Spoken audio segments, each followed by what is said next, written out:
So hello everyone. मेरा नाम विकास कुमार मीना है और मैं राजस्थान के करौली ज़िले से आता हूँ। मैंने वर्ष 2023 में यूपीएससी की एग्ज़ाम 672वीं रैंक के साथ क्लियर किया और मेरा माध्यम पूरा हिंदी रहा है, मीडियम हिंदी रहा है पूरा, और ऑप्शनल भी हिंदी रहा है। तो मैं कुछ चीज़ें शेयर करूँगा, अगर आपके लिए बेनिफिशियल हो तो मुझे सबसे बेहतर लगेगा। अभी 672 रैंक है, चॉइस फिलिंग हो चुकी है। अभी चॉइस अलोकेशन नहीं आया है, तो जैसा भी अलोकेशन होगा उसके अकॉर्डिंग फिर पता चलेगा क्या मिल रहा है।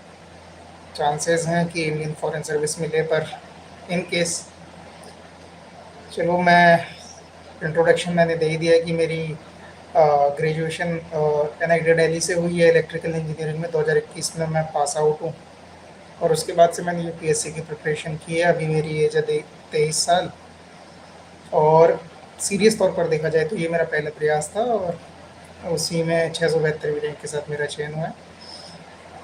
मेरी यूपीएससी की जर्नी के बारे में मैं आपको बता दूं तो 4 साल मैंने बीटेक करी हुई है। तो कॉलेज में तो हम सब अमूमन तौर पर कॉलेज लाइफ एंजॉय करते हैं। तो मैंने 2021 तक अपनी कॉलेज लाइफ एंजॉय की। उसके बाद एक था डेडिकेशन, था मन में कि यूपीएससी की तरफ जाना है।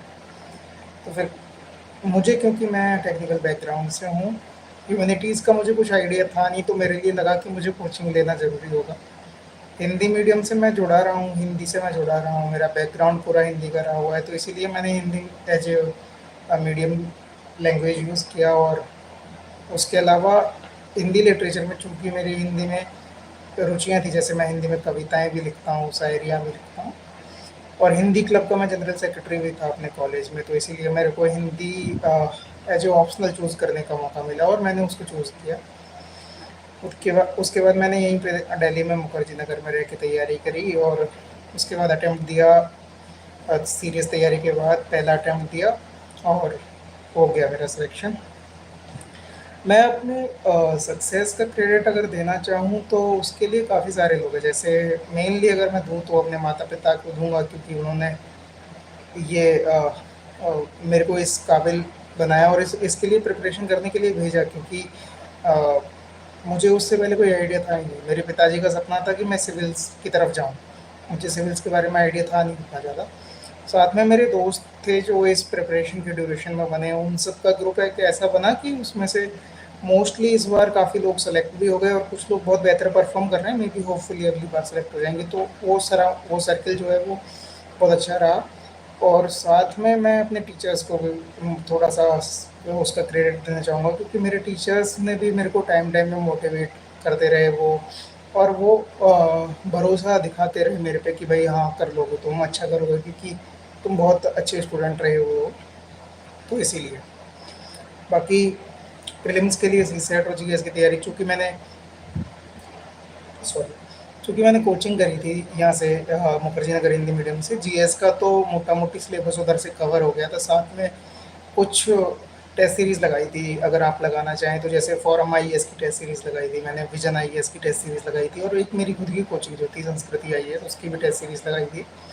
तो ये मोटा मोटी 3-4 टेस्ट सीरीज़ लगाई थी। पीवाईक्यूज़ भी सॉल्व करे थे, हर सब्जेक्ट के पीवाईक्यू सॉल्व करे थे, तो उससे भी एक बेनिफिट मिला कि हाँ हम किस तरह से क्वेश्चंस को टैकल कर सकते हैं।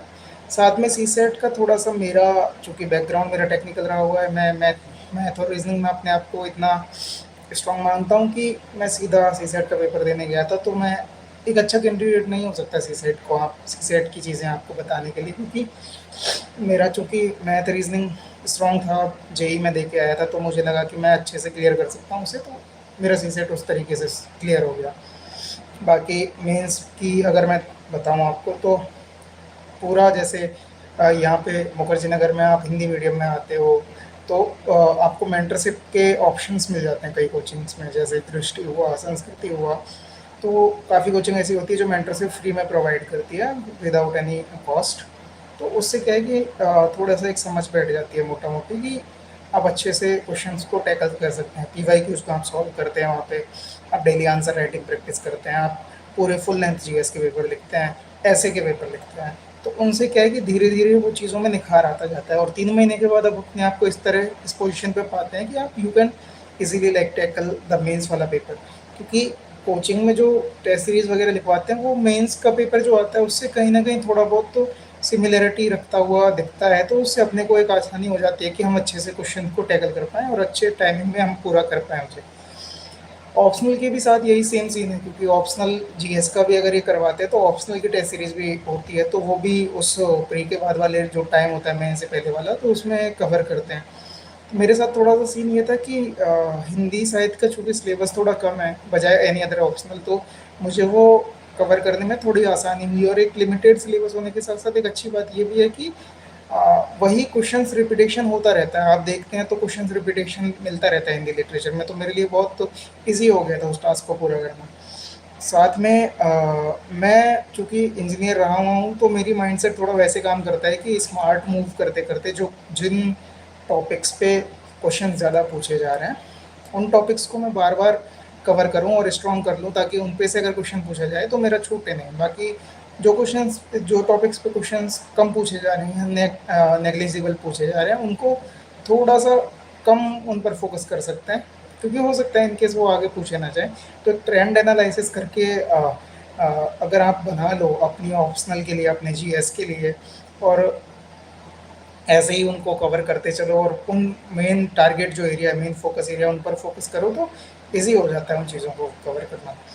साथ में ऑप्शनल सब्जेक्ट चूज़ इसलिए किया कि ऑब्वियसली मैंने बताया कि मेरा इंटरेस्ट हिंदी साहित्य में रहा हुआ है। मैं हिंदी से काफ़ी जुड़ा हुआ हूँ, और मैंने हॉबी भी एक हिंदी में कविताएँ लिखना भरी थी, तो हिंदी मेरे लिए सब कुछ है भाई। तो इसलिए मैंने चूज़ किया ऑप्शनल, क्योंकि आप ऑप्शनल वही चूज़ करते हो ना, मेरे अकॉर्डिंग मुझे ऐसा लगता है कि आप ऑप्शनल वही चूज़ करते हो जो आपको थोड़े अच्छे नंबर दिलाए, प्लस आपका जिसमें इंटरेस्ट हो। अगर आपका इंटरेस्ट ही नहीं होगा तो फिर ऑप्शनल चूज़ करने का फ़ायदा नहीं है, क्योंकि आप अच्छा परफॉर्म नहीं कर पाओगे। तो अच्छा परफॉर्मेंस देने के लिए अपना इंटरेस्ट बनाए रखना या इंटरेस्ट होना ज़रूरी है, तो इसलिए मैंने हिंदी साहित्य को चूज़ किया। आगे हाँ, मुझे भी वही लगता है, ऑप्शनल चूज़ करने का सबसे बड़ा और सही तरीका यही है कि ऑप्शनल में आपका इंटरेस्ट होना चाहिए, और साथ में उसके स्कोरिंग को देख लो ना, लास्ट ईयर स्कोर कैसा रहा है, उसमें सिलेबस कितना बड़ा है, कितने टाइम पे तुम कवर कर पाते हो, और अच्छे से अपन कवर कर पाते, कि अपनी समझ उसमें अच्छे से बैठ सकती है कि नहीं बैठ सकती। तो इस तरह से अपन ऑप्शनल मोटा-मोटी अपने इंटरेस्ट के हिसाब से, अपने सिलेबस के हिसाब से, और तीसरा पॉइंट कि उसको कितने टाइम में कवर किया जा सकता है, उस चीज़ को देख के कर सकते हैं चुनाव ऑप्शनल का। और तो ऑप्शनल का सिलेबस मेरे तो ये था कि उम, हाँ, ऑप्शनल का ऑप्शनल का सिलेबस तो यार पता चल ही जाता है। ऑप्शनल का सिलेबस ये है कि आप यूपीएससी की तैयारी करोगे तो आप सिलेबस तो सारी सब्जेक्ट का देखोगे देखोगे, जीएस का भी देखोगे, ऑप्शनल का भी देखोगे। तो ऑप्शनल का सिलेबस मेरे हिसाब से मुझे ऐसा लगता था कि थोड़ा लिमिटेड होना चाहिए, ताकि मैं लास्ट टाइम में जब प्रिपेयर करूँ तो सारे को एक साथ सम अप कर पाऊँ। तो इसीलिए मेरे लिए हिंदी साहित्य को चूज़ करना थोड़ा ईज़ी रह गया, क्योंकि उसका सिलेबस बहुत लिमिटेड है ना? आगे है कि ऑप्शनल की स्ट्रेटजी। मैं एक छोटा-सा वाक़या बताता हूँ कि ऑप्शनल मेरा प्रीलिम्स से पहले ज़ीरो था। मैंने चूज़ किया था कि मुझे हिंदी साहित्य पढ़ना है, पर उससे पहले मेरा एकदम ज़ीरो था। जब मैंने पहली बार टेस्ट सीरीज़ लिखी दृष्टि में, तो मैं पहला टेस्ट लिखने गया तो मैं पूरे टेस्ट में कुछ भी नहीं लिख पाया था, क्योंकि पढ़ा हुआ ही नहीं था। तो मैं पूरा होपलेस हो गया कि यार मैं हिंदी साहित्य मेरा पढ़ा हुआ ही नहीं है, वो तो मैं कैसे आंसर्स लिखूँगा। पर मेरे साथ थोड़ा-सा एक ऐसे मैं स्ट्रैटेजी बनाता हूँ कि मैं मंथली टारगेट्स लेके चलता हूँ, मैं डेली का टारगेट लेके चलता हूँ। तो मैंने मंथली एक टारगेट लिया था कि मैं 1 महीने और 2 महीने बाद, जब भी मैं मेंस के आंसर राइटिंग करने से पहले, जब ये इसका हिंदी साहित्य का दृष्टि में लास्ट टेस्ट होगा, तो मैं उससे पहले हिंदी साहित्य कवर कर लूँगा। ये मेरा टारगेट था, और मैंने इस पर इतना फ़ोकस किया कि लास्ट टेस्ट से पहले मैंने हिंदी साहित्य को कवर कर लिया था, और लास्ट टेस्ट मैंने दृष्टि में देखा था तो मेरे 280 अराउंड मार्क्स आए थे। फाइनल में भी मेरे लगभग 265 मार्क्स हैं। तो हिंदी साहित्य में 265 इज़ गुड मार्क्स, मतलब एवरेज से अबव एवरेज मान सकते हैं उनको। तो मेरा सिलेबस हिंदी लिटरेचर का आफ्टर प्रीलिम्स ही मैंने पूरा क्लियर किया, प्रीलिम्स के रिजल्ट के 10-5 दिन बाद ही, प्रीलिम्स का जब रिजल्ट आ गया तो एक चीज़ है कि सिलेबस अगर छोटा होता है तो उसे कवर करने में आसानी रहती है, प्लस अगर इंटरेस्ट है तो उसे कवर करने में आसानी रहती है, और प्लस तीसरी बात ये कि रिपीटेशनली क्वेश्चन जिस टॉपिक्स पर पूछे जा रहे हैं, अगर उन पर फोकस करोगे तो ज़्यादा आसान रहता है। तो इसीलिए मेरे लिए हिंदी साहित्य को कवर करना ज़्यादा टफ टास्क था नहीं प्री के बाद। तो मैंने प्री के बाद ही हिंदी साहित्य को कवर किया, और I got decent marks like 265 Hindi medium के हिसाब से हिंदी साहित्य में अच्छे मार्क्स हैं। बाकी आपने प्रीलिम्स मेंस एवं ऑप्शनल के लिए फॉलो किए गए सोर्स, हाँ, तो मैंने बहुत लिमिटेड सोर्स फॉलो करे। बहुत लिमिटेड मतलब कि अगर मुझे एक सब्जेक्ट पढ़नी होगी तो मैं उसके लिए एक या दो मैक्सिमम सोर्स फॉलो करूँगा। मैं मेनली मेरा वो जो फोकस रहता है कि मैं पी वाई क्यूज़ पर फोकस करूँ, मैं टेस्ट सीरीज़ पर फोकस करूँ। मेरा मेनली फोकस ये रहता है कि मैं P Y Qs test series पे फोकस करूँ। तो मैंने उन पर फ़ोकस किया, साथ में मेरी कोचिंग के जो प्रिंटेड नोट्स थे वो भी पढ़े। और प्लस अगर आपको जैसे मैंने कोई गाइड बुक फ़ॉलो नहीं किया, मैं आपको सीरियसली बताऊँ तो मैंने लक्ष्मीकांत फ़ॉलो नहीं किया, लेकिन हाँ, लक्ष्मीकांत का जो ब्रीफ़ है, लक्ष्मीकांत का जो सम अप है, वो एक नोट्स है मेरे पास, उनमें है पूरा एज़ इट इज़। लेकिन लक्ष्मीकांत में कुछ चीज़ें एक्स्ट्रा लिखी हुई हैं, वो उसमें नहीं है, तो वो मोर और लेस लक्ष्मीकांत ही हो गया, तो वो मैंने पढ़ा हुआ है। मैंने एनवायरनमेंट एंड इकोलॉजी के लिए शंकर आईएएस की बुकलेट फॉलो करी थी। मैंने इकोनॉमी के लिए हमारे हिंदी साहित्य पे वो सॉरी हिंदी मीडियम में ए के अरुण सर हैं एक, उनके नोट्स हैं वो बहुत अच्छे हैं, तो उनको फॉलो कर किया था मैंने। और हिस्ट्री के लिए हमारे कोचिंग के प्रिंटेड नोट्स थे, जो एनसीईआरटी को भी कवर करते हुए चलते हैं वो नोट्स। उन्होंने इस तरह से डिज़ाइन किए हैं वो नोट्स कि उसमें एनसीईआरटी भी कवर अप है, तो इसलिए मैंने वो उन नोट्स पर ज़्यादा फोकस किया था। बाकी अगर आप गाइड बुक फॉलो करना चाहते हैं तो बहुत मार्केट में अवेलेबल है, जैसे पॉलिटी के लिए एम लक्ष्मीकांत हुआ, स्पेक्ट्रम हुआ मॉडर्न हिस्ट्री के लिए, और इसी तरह से आर्ट एंड कल्चर के लिए नितिन सिंघानिया हुआ। तो कुछ कुछ सब्जेक्ट कुछ कुछ ऐसी किताबें हैं जिनको आप फॉलो कर सकते हैं, बट अगर आप उनको फॉलो कर रहे हैं तो फिर उन्हीं को फॉलो कीजिए और किसी अदर सोर्स को फॉलो करने से बचिए, क्योंकि आप लिमिटेड सोर्स को फॉलो करेंगे तभी आप फुलफिल कर पाएंगे ना। एग्जाम की डिमांड वही है कि बहुत सारा सिलेबस है, किस तरह से कवर करें। तो आप बार बार एक ही सब्जेक्ट को एक ही चीज़ को बार बार पढ़ेंगे तो उससे होगा ये कि आप बिटवीन द लाइन वाला पढ़ पाओगे, जिससे कि आप रेपिटेशनली उसको पढ़ोगे तो आप अच्छा परफॉर्म कर पाओगे। साथ में मेंस आंसर कैसे फ्रेम करें, तो मेंस आंसर का एक सबसे जो सूटेबल फार्मूला जो फॉर्मेट जो मैंने अपने लिए अपनाया था वो तो ये ऐसे था कि मैं शुरुआत में इंट्रोडक्शन लिखूंगा 3 से 4 5 लाइन का, मैक्सिमम 5 लाइन का। अगर 3 पेज का आंसर है तो 5 लाइन का मैं इंट्रोडक्शन स्टार्ट करूंगा, जिसमें एक या दो डेटा, या फिर अगर परिभाषा पूछिए डेफिनेशन पूछिए तो एक दो वो डेफिनेशन में मेंशन कर दूंगा, एक दो डेटा जो रिलेवेंट है उस क्वेश्चन के रिगार्डिंग। नीचे मैं पॉइंट वन, नीचे मैं मेन बॉडी लिखूंगा। मेन बॉडी में उसको सेगमेंट में डिवीजन बांटेंगे। जैसे अगर कोई सोसाइटी पे क्वेश्चन आ रहा है, और जैसे एक क्वेश्चन आया था आपकी बार कि वाई जो यंग गर्ल्स है वो सुसाइड ज़्यादा क्यों कर रही हैं, तो उसके रिगार्डिंग। तो ऐसा क्वेश्चन अगर मैं फ्रेम करूँ तो पहले वाले में तो ये हो जाएगा कि सुसाइड के केसेस या जो डेटा है वो ऐड ऑन हो जाएगा, कोई एनसीआरबी की रिपोर्ट है तो वो ऐड ऑन हो जाएगी इंट्रोडक्शन में।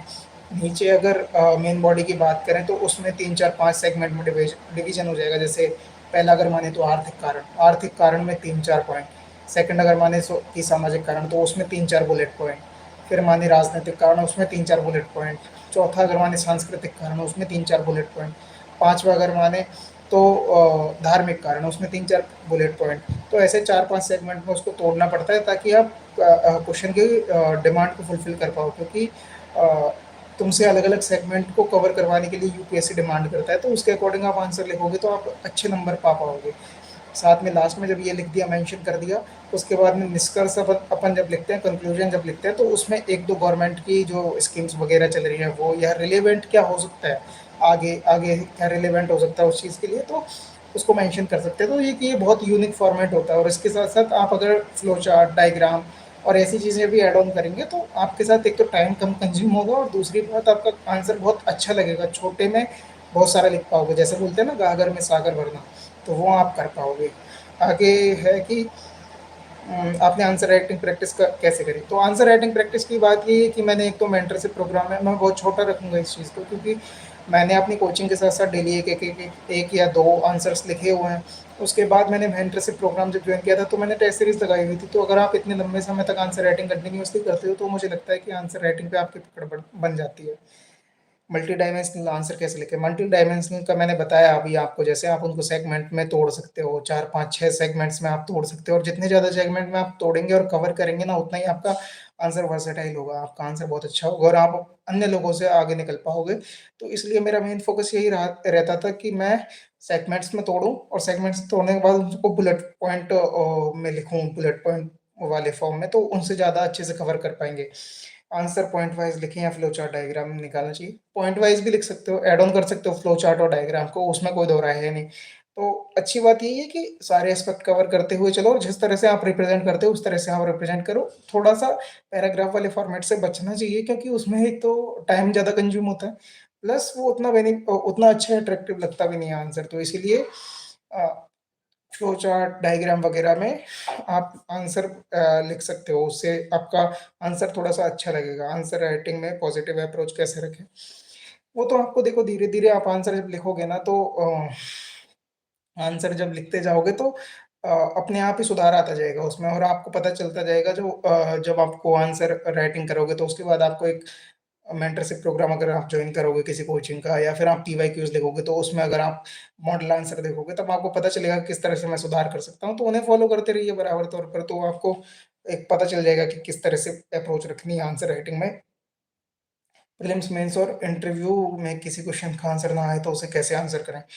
देखिए, प्रीलिम्स में तो अगर नहीं आ रहा तो तुक्का लेने से बचें, तुक्का लगाने से बचें, क्योंकि तुक्का आपने लगाया और हो सकता है कि आप अपना पॉज़िटिव जो सही क्वेश्चन करके आए हैं उनका भी नुकसान कर दें, नेगेटिव मार्किंग होती है। मेंस में ये होता है कि अगर आप को बिल्कुल ही नहीं आ रहा किसी क्वेश्चन का आंसर, तो उसमें की टर्म्स जो होती हैं क्वेश्चन में, उनको पकड़ के थोड़ा बहुत उसके इर्द-गिर्द लिखने की कोशिश करें, और फालतू का मत लिखें। मतलब क्वेश्चन में अगर कोई चीज़ आ रही है और उससे रिलेटेड थोड़ा भी पता है, तो उसको मेंशन करें। इधर-उधर की चीज़ें उसके सराउंडिंग की लिखें, और इर्द-गिर्द थोड़ा बहुत लिखने का प्रयास करें, क्योंकि लिखना आपको पड़ेगा ही, क्योंकि वहाँ पे अगर आप सारे क्वेश्चन का आंसर लिख पाते हो, तभी जाके आपका चांसेस बढ़ता है कि सिलेक्शन होने का। और लास्ट में, इंटरव्यू में अगर कोई क्वेश्चन ना आए तो उसके लिए क्या करें? इंटरव्यू में अगर कोई क्वेश्चन ना आए तो उसके लिए आप सीधे तौर पर मना कर सकते हैं कि सर, मेरी इस क्वेश्चन पर पकड़ नहीं है, तो मैं इसके बारे में ज़्यादा जानता नहीं हूँ, तो मैं माफ़ी चाहता हूँ इसके एवज़ में। आप जिस तरह से भी मना करना चाहिए, मना करने का तरीका होना चाहिए, और तमीज़ से आप मना करें, क्योंकि उनको भी पता है ना कि आप सारे क्वेश्चन्स का आंसर तो नहीं जानते। ऑब्वियसली उनसे भी अगर कोई क्वेश्चन ऐसा पूछा जाए जिसका आंसर उन्हें भी नहीं पता, तो वो भी ऐसे ही बोलेंगे ना कि मैं इसके बारे में नहीं जानता। ऐसे तो नहीं बोलेंगे कि तुक्का लगाने लग जाएँ। तो तुक्का लगाने से बिल्कुल बचना है, और और अपना अगर नहीं आ रहा तो डायरेक्टली मना कर देनी है, झिझकना नहीं है किसी तरह से। प्रीलिम्स और मेंस की तैयारी साथ में करनी चाहिए अलग-अलग। तो प्रीलिम्स और मेंस की तैयारी का सीन ऐसा है कि मैंने एक साथ करी थी प्रीलिम्स और मेंस की तैयारी, क्योंकि प्री के टाइम पे मुझे ये ज़्यादा पता भी नहीं था कि प्रीलिम्स के टाइम पे मेंस को अलग करके पढ़ना चाहिए कि नहीं, क्योंकि जैसे इकोनॉमी की अगर बात करें तो उसमें एग्रीकल्चर जैसा पोर्शन आता है। हो सकता है कभी-कभी प्री में भी एग्रीकल्चर से क्वेश्चन पूछे जा सके, तो इसलिए प्री के साथ-साथ मेंस को भी पढ़ते चलें। जब आपका प्री क्लियर हो जाए तो उसके बाद मेंस के टाइम पे प्री को भले ही छोड़ दें, लेकिन शुरुआत में तो आप दोनों चीज़ों को कवर करते-करते चलें। आगे पीएससी में पीवाईक्यूज़ पेपर कितने इम्पोर्टेंट है, मैंने आपको बताता रहा हूँ, मैं अभी तक जितना भी डिस्कशन चला है उस सब में मैं कहता रहा हूँ आपसे बार-बार कि पीवाईक्यूज़ बहुत इंपॉर्टेंट है। आप पीवाईक्यू सॉल्व करते रहें, एक अप्रोच बन जाती है, उसे समझ में आती है चीज़ें कि किस तरह से क्वेश्चंस को टैकल करना है। तो पीवाईक्यूज़ तो बहुत ज़रूरी है। यूपीएससी के प्रीवियस ईयर क्वेश्चन पेपर को एनालाइज़ कैसे करें? आपके सामने अगर आप पीवाईक्यूज़ कहीं पे मतलब खुद से सॉल्व कर रहे हो, तो कोई बुक खरीद लो जो मार्केट में अवेलेबल हो, जिसमें पीवाईक्यूज़ का सॉल्यूशन दे रखा हो। जैसे मृणाल सर की एक बुक आती है, उसी तरह की अलग-अलग पब्लिकेशंस की कोई बुक आती है, तो उसमें आपके टॉपिक से रिलेटेड चीज़ें बताई गई होंगी। जैसे कोई भी क्वेश्चन, मान के चलो एक क्वेश्चन है, वो प्रीवियस ईयर में आया हुआ है, तो उसके बारे में जब आप आंसर देखोगे तो पीछे उसके बारे में ब्रीफ लिखा होगा कि किस तरह से इसको सॉल्व किया है। या फिर आप अगर वो नहीं कर रहे तो पीवाईक्यू मतलब क्वेश्चन पेपर निकालिए, और क्वेश्चन पेपर निकालेंगे तो उसमें आप सॉल्व करके देखिए। अगर आपसे हो जा रहा है, आपकी समझ बैठ जा रही है तो ठीक है, अगर नहीं बैठ पा रही है तो आप उस टॉपिक को पढ़िए पर्टिकुलरली। मानिए कि इन्फ्लेशन से कोई क्वेश्चन दिया हुआ है और आप उस क्वेश्चन को सॉल्व कर रहे हैं पीवाईक्यू को, और आप पे नहीं आया, तो आप इन्फ्लेशन को दोबारा पढ़िए एक बारी पूरा, और आप समझ बिठाइए कि यार कहाँ मैं गलती कर रहा हूँ, और उसको बार बार पढ़ेंगे तो अपने आप ही वो चीज़ें क्लियर हो जाएंगी कि यार मेरी गलतियाँ कहाँ पे रह रही थी। तो आप रिपीटेशनली उसको पढ़ें। और अगर आप ये सब नहीं कर पा रहे तो फिर यूट्यूब पे काफ़ी जगह वो क्वेश्चन के सॉल्यूशन भी दे रखे होते हैं, तो आप उनको फॉलो कर सकते हैं एक बारी। पर हाँ, एक चीज़ याद रखना, जब भी आप ऐसे सॉल्यूशन फॉलो करें तो पहले यूपीएससी के आंसर की अपने पास रखिएगा, क्योंकि कई बार ऐसा होता है ना कि कोचिंग वाले क्वेश्चन का आंसर कुछ और बता रहे हैं, लेकिन यूपीएससी के आंसर के में कुछ और दे रखा होता है। तो अपने आंसर को वेरीफाई करिए सिर्फ यूपीएससी के आंसर की से, और किसी से आपको वेरीफाई करने की जरूरत नहीं है। पीवाईक्यू से क्वेश्चन थीम रिपीट होती है, क्वेश्चन का तो नहीं पता मुझे, क्वेश्चन तो मैंने देखे भी नहीं है रिपीट होते हुए, पर थीम जरूर रिपीट होती है। इसका मैं मुझे पता है कि थीम रिपीट होती है बिल्कुल, और पैटर्न भी रिपीट हो जाता है, क्योंकि पहले पिछले जो 2023 में कथन कारण वाले क्वेश्चन जो पूछे गए थे वो पहले बंद हो चुके थे, लेकिन वो 2013-14 के टाइम पे वो पूछे जाते थे, फिर बंद हो चुके थे, लेकिन 2023 में दोबारा से वैसे क्वेश्चन आने लगे। तो इसीलिए थीम भी रिपीट होती है, प्लस पैटर्न भी रिपीट हो जाता है, लेकिन question as it is repeat होना थोड़ा मुश्किल है ना। इंटरव्यू बोर्ड और इंटरव्यू पैनल के बारे में बताइए। तो इंटरव्यू बोर्ड मेरा 9 फरवरी को इंटरव्यू था, लेफ्टिनेंट जनरल राज शुक्ला का बोर्ड था इंटरव्यू का।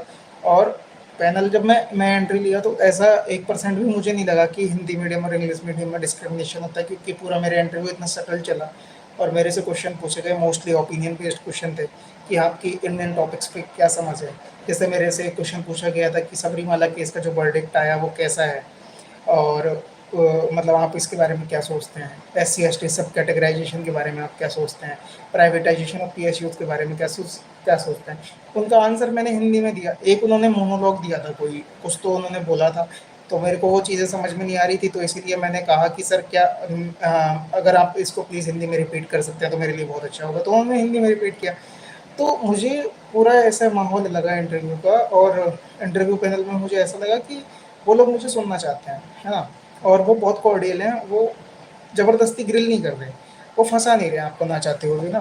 तो मुझे ऐसा लगा कि इंटरव्यू पैनल आपके लिए बहुत कॉर्डियल होगा और आपके लिए अच्छा बर्ताव करेगा। आप जाओगे तो अच्छे से आप ग्रीट करेगा और आपसे क्वेश्चन पूछेगा बहुत जेन्युइन तरीके से। तो इसीलिए आपको घबराना नहीं है एकदम ही, और अच्छे से तैयार होकर जाना है, क्योंकि अगर कोई क्वेश्चन नहीं भी आता है तो सॉरी बोलने का एक ऑप्शन रहना चाहिए, तो सॉरी भी बोल सकते हैं आराम से, ऐसा कोई झिझक नहीं है। हालांकि मुझे कहीं सॉरी बोलना नहीं पड़ा था, ये मेरे लिए पॉजिटिव पॉइंट था, लेकिन अगर सॉरी बोलना भी पड़ता है तो कोई इशू नहीं है ऐसा ज़्यादा। इंटरव्यू ड्रेस कोड के बारे में बताइए। ड्रेस कोड वही, मैंने तो वही फॉलो किया। कोट था, पैंट था, और फॉर्मल अटायर पूरा का पूरा, एक टाई थी। वैसे इन जनरल अगर आपको मैं बताऊं तो यूट्यूब पे बहुत एक वो मीम वायरल हुआ था कि आपका बैठने का तरीका बड़ा कैजुअल है। ऐसा 1% भी आपसे इंटरव्यू बोर्ड में ऐसा नहीं होगा। आप जिस तरह का अटायर पहन के जाएं, पहन के जा सकते हैं। फॉर्मल होना चाहिए, प्लस नीट एंड क्लीन होना चाहिए, ये बात आपको ध्यान रखनी है। किस तरह से आप एंट्री लेने रहे हैं उनको कोई फ़र्क नहीं पड़ता, आप किस तरह से वहाँ जाके बैठ रहे हैं ये उनको कोई फ़र्क नहीं पड़ता। बस उनको इस चीज़ से इत्तेफाक नहीं होना चाहिए। मान के चलो आप उनके सामने बैठे हैं, क्वेश्चन का आंसर कर रहे हो, बीच बीच में कुछ ना कुछ कर रहे हैं, कुछ ना कुछ कर रहे हैं, कभी अपनी उंगली ले जाके मुंह के पास ऐसे कर रहे हैं, इस तरह से कर रहे हैं, तो वो चीज़ें थोड़ी बेकार लगती है, उन चीज़ों से बचें। और आप किस तरह से एंट्री ले रहे हैं बोर्ड में कोई फ़र्क नहीं पड़ता, किस तरह से आप बैठ रहे हैं उस चीज़ का भी कोई फ़र्क नहीं पड़ता, बशर्ते आपको एक डिसेंट मैनर में उनके सामने रिप्रेजेंट करना पड़ता है अपने आप को। तो यूट्यूब पे जितनी भी बकवासें चल रही हैं इनको छोड़ो, इन पे फोकस करने की ज़रूरत नहीं है। और ये लोग यूट्यूब पे क्या है कि मैं मॉक इंटरव्यू में गया था, तो जो UPSC पैनल मेंबर थे पहले, तो उन्होंने मेरे से कहा था कि जिस तरह से आप बैठ के और यूट्यूब पे सिखाई गई चीज़ों के तरीके से आते हैं तो उसे हमारी तरफ यूट्यूब सिंड्रोम कहते हैं। तो उस चीज़ से बचना है आपको, और मैं आपको पर्सनली सजेशन भी दूंगा कि इस तरह से एकदम टेंशन ना लें कि किस तरह से बैठना है, किस तरह से अपीयर होना है बोर्ड के सामने, वो आप अपने आप से मैनेज कर लेंगे, और 1% भी उस चीज़ की टेंशन नहीं लेनी है। डेफ कैसे बनाएं? यार डेफ का मेरे को ज़्यादा आइडिया नहीं है, क्योंकि मेरा पहला ही अटेम्प्ट था, तो मुझे इतना पता भी नहीं था, मेरे सराउंडिंग से भी नहीं पता था, क्योंकि मुझे मेरे साथ सीन था कि मुझे Indian foreign services first preference रखनी थी अपनी। तो उसी इसीलिए मुझे कैडर का भी ज़्यादा कोई दिक्कत थी नहीं, क्योंकि मैं सोच रहा था कि अगर मुझे कैडर कोई भी मिलेगा, ठीक है, मैं इंडियन फॉरेन सर्विसेज के लिए अप्लाई करूँगा, फर्स्ट चॉइस तो मेरी वही होगी, तो मुझे डेफ वेफ के लिए मैंने ज़्यादा मेहनत मशक्कत करी नहीं। हाँ हाँ, आप किसी अच्छे अच्छे आदमी से डेफ के लिए सजेशन मांग सकते हैं जो इस चीज़ों को थोड़े ढंग से भरा हुआ है। मैंने भर दिया था, मतलब जैसे क्वेश्चन नॉर्मल एज ए, आप अगर मेरे से कोई क्वेश्चन पूछो मैं रिप्लाई कर दूँ, उसी तरह से मैंने डेफ भरा था। तो मुझे उसका आइडिया थोड़ा कम है, डेफ कैसे बनाएं या फिर डेफ पे कितना टाइम आपको देना चाहिए। इंटरव्यू के लिए पर्सनैलिटी कैसे डेवलप करें? पर्सनैलिटी आपकी प्रिपरेशन के ड्यूरेशन में डेवलप हो जाती है।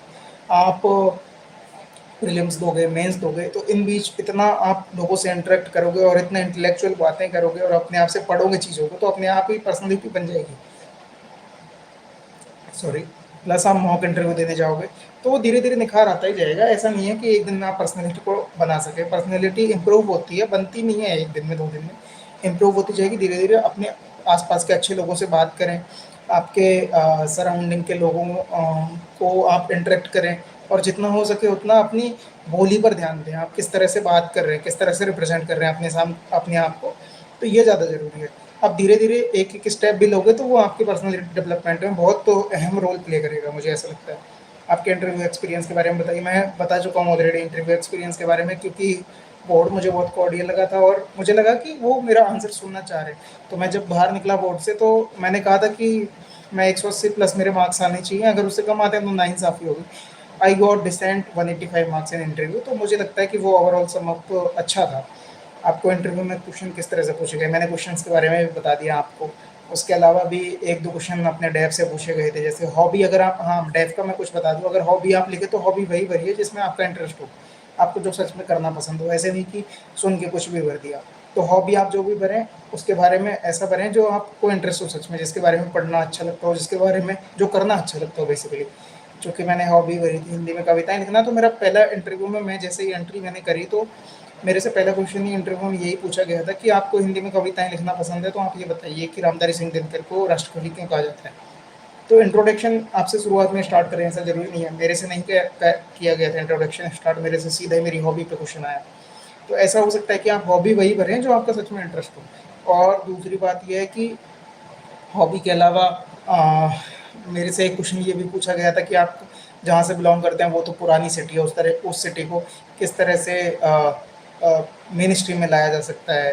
तो ऐसे ऐसे क्वेश्चन डेप्थ से रिलेटेड होते हैं, तो अपना डेप्थ थोड़ा देख के भरें, ताकि आपसे इंटरव्यू में क्वेश्चन वैसे ही पूछे जाएँ, क्रॉस क्वेश्चनिंग ना हो। उसके बाद अगला क्वेश्चन है आपके सर्विस प्रोफाइल के वर्क और रिस्पॉन्सिबिलिटी के बारे में। तो मेरा इंडियन फॉरेन सर्विसेज मैंने चूज़ किया है, मेरी प्रेफरेंस वही रखी है, क्योंकि मुझे ऐसा लगता है पर्सनली, आप अपने आप को फील कर पाते हो ना किसी सर्विस में, कि आप किसी सर्विस में जाओगे तो अच्छा परफॉर्म करोगे। मुझे लगता है मैं वर्दी से ज़्यादा मुझे लगता है कि मैं डिप्लोमेसी में ज़्यादा काम कर पाऊँगा, क्योंकि मेरा इंटरेस्ट एक तो इंटरनेशनल रिलेशनशिप में काफ़ी है। दूसरा, मैं अपने आप को बड़े मंचों पे देखना चाहता हूँ कि मैं इंडिया की तरफ से रिप्रेजेंट करूँ, और मैं थोड़ा रिस्पॉन्सिबिलिटी इंटरनेशनल तरीके की लेना चाहता हूँ, मैं यूएन में जाना चाहता हूँ। तो उस तरह से मुझे ऐसा लगता है कि मेरे जैसी प्रोफाइल वाले बंदे के लिए इंडियन फॉरेन सर्विस ज़्यादा अच्छा ऑप्शन है बजाय किसी और चीज़ के। और अ, ठीक है, डोमेस्टिक चीज़ों के बारे में काम करने के लिए बहुत सारे लोग हैं। आप सारे भी जब भी जाओगे अपनी प्रेफ़रेंस भी आईएएस, आईपीएस रखोगे। तो मुझे ऐसा लगता है कि जिन लोगों का इंटरनेशनल रिलेशन में सच में इंटरेस्ट है, उनको IFS, Indian foreign service service preference में रखनी चाहिए। तो मैंने इसीलिए रखी थी। सभी सेम सोर्स बुक लिस्ट से पढ़ते हैं तो खुद को दूसरों से कैसे अलग बनाएँ? मैं कह रहा हूँ ना कि अपना तरीका थोड़ा चेंज करो, क्योंकि सारे सेम सोर्स से पढ़ोगे ठीक है, चीज़ तो वही है ना। आप सारे तो एक जैसा आंसर लिख नहीं दोगे सारे सोर्स से पढ़ने के बाद भी। तो वो डिफरेंशिएट हो ही जाता है अपने आप, और जितनी ज़्यादा आप खुद की समझ डेवलप करोगे, जैसे डिस्क्रिप्टिव पेपर आता है, मान के चलो कोई क्वेश्चन आया तो आपको अपनी समझ को बना के उस पे लिखना पड़ता है। अब जैसे नवयुवतियाँ सुसाइड कर रही हैं, ये वाला जो क्वेश्चन था, इसमें आप कहाँ से इसके बारे में ज़्यादा चीज़ें पढ़ोगे? आप खुद ही तो लिखोगे कि उसके रीज़न क्या हो सकते हैं। एज़ अ पर्टिकुलर कोई टॉपिक तो दिया हुआ नहीं होता आपको कहीं पे भी। तो आप खुद की तरफ से इलैबोरेट कीजिए जो चीज़ें आप अपने से सोचते हैं, जो चीज़ें उस क्वेश्चन के अकॉर्डिंग ठीक है, और आप अपने से सोचते हैं, उन चीज़ों को इलैबोरेट करके लिखिए। बस एक्सप्रेस योरसेल्फ। अगर आप खुद को अच्छे से एक्सप्रेस कर पाएँगे और जो आप सोचते हैं वही लिख के आएँगे, जो रिलेवेंट हो क्वेश्चन के रिगार्डिंग, तो अपने आप से अलग स्टैंड करोगे ना आप सारे लोगों से।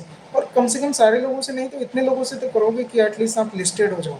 तो मुझे लगता है कि अपना अपना जो पॉइंट ऑफ व्यू है ना, उसको क्लियर रखना चाहिए, और अच्छे से इलैबोरेट करना चाहिए, क्योंकि आपको इलैबोरेट करने के लिए मेंस आंसर राइटिंग करवाई जा रही है ना आपकी। ऐसा तो है नहीं कि वो आपसे बहुत सारा ज्ञान जान लेंगे। वो आपसे चाहते हैं कि आप किस तरह से इस पर व्यूज़ रखते हो अपने, किस तरह से आप पॉइंट्स में प्रेज़ेंट करते हो उसको, किस तरह से आप उसके बारे में सोचते हो पूरे सिनेरियो के बारे में। तो आपके लिए वही चीज़ें फ़ायदेमंद है कि आप अपने आप को एक्सप्रेस करो अच्छे से।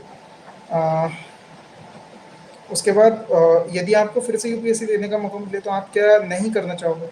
मैं पहली बात तो ये नहीं करना चाहूँगा कि मैं ओवरथिंक नहीं करना चाहूँगा। मेरे साथ थोड़ा-सा ये हुआ कि काफ़ी लोग जो साथ वाले लोग मिले, उनमें कुछ लोग ऐसे थे जो बिना मतलब की नेगेटिविटी दे रहे थे कि नहीं यार, इतने सारे लोग तो डिस्क्वालीफाई होंगे, ये होंगे, वो होंगे। तो मैं उन लोगों से बिल्कुल भी उन लोगों के पास बिल्कुल भी नहीं रहना चाहता। और दूसरी बात कि मुझे पता है जो मैंने गलतियाँ की हैं थोड़ी-थोड़ी, जैसे इस बार मैंने फ्लो चार्ट डायग्राम एकदम नहीं बनाए थे, तो मैं उन्हें ऐड ऑन करना चाहता हूँ अपनी आंसर राइटिंग में। प्लस थोड़ा-सा मैं डेटा पे फ़ोकस करना चाहता हूँ, क्योंकि मैंने डेटा हल्का-सा कम लिखा था। मैं डेटा ना के बराबर ही था काइंड ऑफ। इलैबोरेट मैंने बहुत अच्छे से किया, मैं करता भी हूँ इलैबोरेट बहुत अच्छे से, पर मेरा वे ऑफ रिप्रेजेंटेशन थोड़ा-सा कमज़ोर रह गया। साथ में मैं ऑप्शनल के पेपर 1 पे भी मैं थोड़ा फ़ोकस करना चाहूँगा अगर मेरे को दोबारा यूपीएससी देने का मौका मिला तो। आपने यूपीएससी में कौन-सी गलतियाँ करी थी? यूपीएससी में गलतियाँ यही करी थी जो मैं नहीं करना चाहूँगा, मैंने आपको बता दी अभी। और आपको मैं रिक्वेस्ट करता हूँ कि ऐसे लोगों से बिल्कुल दूर रहें जो नेगेटिविटी फैलाएँ, अपने आप पे कॉन्फिडेंट इनफ रहें और भरोसा रखें कि आप लिस्टेड होंगे, क्योंकि आपकी मेहनत का आपको अंदाज़ा है, किसी और का नहीं है। तो अगर कोई आपको नेगेटिविटी दे रहा है, आपको फालतू में ऐसे डिमोरलाइज़ कर रहा है, कोई भी हो, समाज में हो, परिवार में हो, अपने आस-पास हो, तो उनसे थोड़ा-सा डिस्टेंस मेंटेन करके रखिए, क्योंकि अपने आप को प्रिज़र्व करना बहुत बड़ा टास्क है इस पूरी प्रिपरेशन में। प्लस दूसरी बात ये है कि मैं ओवरथिंक करने से बचना चाहूँगा, क्योंकि जब आपके मन में थोड़ी नेगेटिविटी आती है ना, तो आप ओवरथिंक करने लगते हैं बेवजह, तो मैं उससे बचना चाहूँगा। प्लस 2-3 चीज़ें और हैं, मैं अपने आंसर राइटिंग को इम्प्रूव करना चाहता हूँ और थोड़ा-सा। और जो एक चीज़ मैंने सबसे बड़ी गलती करी, मैं मानता हूँ कि मैंने प्रीलिम्स के बाद में अपना ऑप्शनल तैयार किया है, तो मैं उसे पहले से ही कवर करके चलना चाहता हूँ, ताकि आने वाले टाइम पे अगर मेरे को मौका मिले, तो मैं उसे ढंग से कवर कर पाऊँ। और अगला क्वेश्चन है कि आपने यूपीएससी क्यों सिलेक्ट किया? मैंने एकदम सेलेक्ट नहीं किया था। मेरे घरवाले मेरे पिताजी मुझे चाहते थे कि यूपीएससी की तरफ मैं जाऊँ। मुझे 1% भी आइडिया नहीं था कि यूपीएससी क्या होती है, क्या नहीं। मैंने अपने कॉलेज के 4 साल एकदम एन्जॉय किए हैं। उसके बाद मेरे पिताजी ने मुझे कहा कि एक बार यूपीएससी की तैयारी कर ले। फिर उन्होंने बताया कि यूपीएससी क्या होती है, क्या नहीं। तो फिर मुझे लगा कि ठीक है, अब माँ-बाप ने इतना बड़ा किया है, तो एक बार 1-2 मौके तो उनके खुशी के लिए देने चाहिए, और इसी बीच में मैं हो गया सिलेक्ट। अब अच्छी बात ये थी कि यूपीएससी के बारे में जब मैंने सुना और जाना, तो मुझे इंडियन फॉरेन सर्विसेज़ के लिए थोड़ा-सा इंटरेस्ट डेवलप हुआ, और इसीलिए मैं चाहता था कि अगर मैं यूपीएससी में सिलेक्ट हूँ, तो मैं फर्स्ट प्रेफ़रेंस अपनी इंडियन फॉरेन सर्विस को रखूँ, और जो कि मैंने रखा, और होपफुली मैं उसकी वो मेरे को मिलेगी भी इस बार। तो मेरे लिए वो चीज़ थोड़ी-सी फ़ायदेमंद रही, अच्छी रही कि मैंने जो चीज़ चूज़ करना चाहिए, वही मेरे को मिल रही है। अपनी यूपीएससी के लिए गवर्नमेंट की कौन-सी वेबसाइट यूज़फुल है? गवर्नमेंट की एक पीआरएस वेबसाइट है एक, जिसमें लेजिस्लेटिव ब्रीफ वगैरह और बिल्स वगैरह के बारे में आता है, जो लेटेस्ट पार्लियामेंट्री अप्रूवल के साथ अप्रूव हुए हैं या फिर जो अपने राजपत्र में प्रकाशित हुए हैं, उन सभी बिल के बारे में पढ़ना आपके लिए ज़रूरी है, क्योंकि आप करंट अफेयर से अपडेट रहोगे, और कोई बिल ऐसा आता है जिसमें कुछ चीज़ें चेंज हो, जैसे एक क्या बोलते हैं, उसमें आईटी वाले बिल आए थे अभी लेटेस्ट, तो उन वो पीआरएस गवर्नमेंट की ऑफिशियल वेबसाइट भी है, तो उस पे आप देख सकते हैं लेजिस्लेटिव ब्रीफ के बारे में। एक तो ये थी आरबीआई की ऑफिशियल वेबसाइट है, जिस पर आरबीआई ने वो ट्रेंड्स वगैरह दे रखे होते हैं, बैंकिंग ट्रेंड्स वगैरह, तो वो भी मैंने फॉलो किया है। साथ में ये बजट वगैरह के लिए फॉलो करने के लिए ऑफिशियल वेबसाइट से उनको फॉलो हुए हैं। तो और कुछ-कुछ वेबसाइट और हैं, जैसे इनेक्वालिटी रिपोर्ट्स के लिए एक वेबसाइट है, नीति आयोग की वेबसाइट है कुछ-कुछ। तो इन चीज़ों को आप बराबर से फॉलो करें, ताकि अपडेट रहें, और साथ में एक एक और शायद 1-2 चीज़ें और हैं जिनको भी आप फॉलो करते रहें। ऑफिशियल वेबसाइट नहीं है, लेकिन और गवर्नमेंट वेबसाइट नहीं है, लेकिन कुछ एनजीओज़ की वेबसाइट है जो प्रकाशित करती है कुछ रिपोर्ट, तो उनको फॉलो करते रहें आप बराबर तरीके से। सिलेबस समझ नहीं आता क्या करें?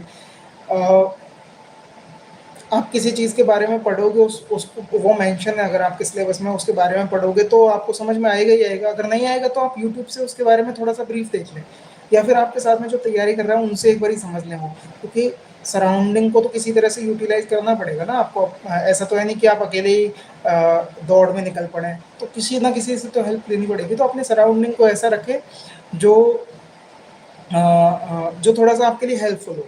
आप मुझे भी मैसेज कर सकते हैं, मेरी इंस्टाग्राम आईडी पर मैसेज कर सकते हैं। मेरी इंस्टाग्राम आईडी अगर मैं लिख लीजिए, अगर आपको लिखनी हो तो IFS_विकास करके मेरी इंस्टाग्राम आईडी है। आप मेरे को मैसेज कर सकते हैं अगर किसी टॉपिक में कुछ दिक्कत आए तो। या फिर आप किसी सिलेक्टेड आदमी या फिर जो प्रिपरेशन कर रहा है इस चीज़ में, और या फिर कोई मेंटर हो पहले से, तो उनसे पूछ सकते हैं, उनसे गाइड ले सकते हैं। और अगर कुछ भी नहीं में आपको मिल रहा है, तो आप यूपीएससी का सिलेबस यूट्यूब पे किसी अच्छी कोचिंग का वो वीडियो देख सकते हैं, तो आपके सामने क्लियर हो जाएंगी सारी चीज़ें। खुद के नोट्स बनाएँ या दूसरों के नोट्स पढ़ें। मुझे ऐसा लगता है कि खुद के नोट्स बनाना ज़्यादा अच्छा रहता है। अपना लिखा हुआ आप अच्छे से कवर कर पाओगे, बजाय किसी और के नोट्स के। तो मैंने तो यही किया था कि मैंने अपने नोट्स बनाए थे, कोचिंग के साथ ही बनाए थे, वापस नोट्स नहीं बनाए थे, शॉर्ट नोट्स नहीं बनाए थे। जो नोट्स बनाए थे वो कोचिंग के साथ ही बनाए थे। तो मुझे लगता है कि वो नोट्स हेल्पफुल होते हैं। आप अपने नोट्स को फॉलो करेंगे तो आपको एक कॉन्फिडेंस आएगा अंदर से कि यार ये चीज़ तो मैंने ही लिखी है, तो मुझे समझ में भी आनी चाहिए, राइट? काफ़ी बार ऐसा तो होता है कि हम दूसरे के नोट्स पढ़ते हैं और हमको समझ में नहीं आती चीज़ें। ऐसा अपने बनाए के नोट्स के साथ नहीं होता, तो अपने नोट्स बनाएँ, खुद बनाएँ और उन्हें फ़ॉलो करें, वो ज़्यादा बेनिफिशियल होते हैं। नोट्स पढ़ना चाहिए, टेक्स्ट बुक दोनों।